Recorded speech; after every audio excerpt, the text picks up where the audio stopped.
ताड़ आसन। ताड़ का अर्थ है ताड़ का पेड़ या पहाड़। इस आसन की अंतिम स्थिति एक ताड़ के पेड़ अथवा पर्वत के आकार जैसी होती है। सावधानी। असंतुलन या संतुलन साधने में कठिनाई होने की स्थिति में इस आसन का अभ्यास सावधानी के साथ करना चाहिए। पैरों के बीच थोड़ी दूरी रखकर सीधे खड़े हो जाइए। सांस लीजिए, अपने हाथों को मोड़िए, उंगलियों को वक्ष के सामने आपस में फंसा लीजिए। सांस छोड़िए, हथेलियों को बाहर की ओर मोड़िए। सांस लीजिए, हाथों को अपने सिर के ऊपर की ओर उठाइए और खींचिए, और फिर एड़ी को जमीन से ऊपर उठाइए और पंजों पर संतुलन बनाइए। सामने के एक बिंदु पर ध्यान केंद्रित कीजिए।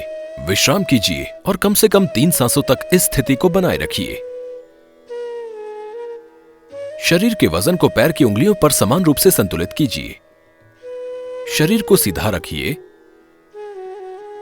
एड़ियों को नीचे लाइए, आपस में फंसाई गई उंगलियों को खोल लीजिए और हथेलियों को एक दूसरे के सामने रखिए। सांस छोड़िए, हाथों को दोनों ओर से नीचे लाइए। प्रारंभिक स्थिति में वापस आइए। विश्राम कीजिए। सरलीकृत संस्करण। सीधे खड़े होकर और पैरों में थोड़ी दूरी रखकर विश्राम कीजिए। सांस लीजिए, अपने हाथों को मोड़िए, उंगलियों को वक्ष के सामने आपस में फंसा लीजिए। सांस छोड़िए, हथेलियों को बाहर की ओर कीजिए।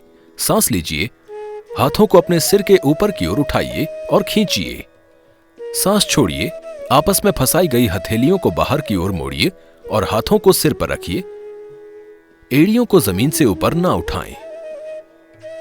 कम से कम 3 सांसों तक इस अंतिम स्थिति को बनाए रखिए।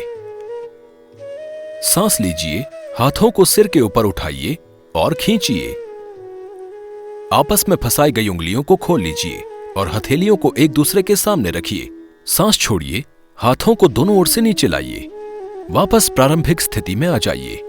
विश्राम कीजिए। अभ्यास का कार्य वक्ष का विस्तार करता है और श्वसन में सुधार करता है। सामान्य रूप से शरीर और विशेष रूप से मेरुदंड को संरेखित करता है।